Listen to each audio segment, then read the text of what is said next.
все время была пшеница, а это овес. И прям накинулись на овес лучше, чем на пшеницу. Ну, нашла магазин рядышком. Блин, классно. А то так далеко ездила за этой травой. И хрюшенька овес ест.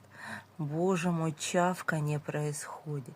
Ну да, Бела, тебе тоже надо. Тут же вкуснее. Вкуснее. А Хрюша пошла в ее кормушку. Вот так.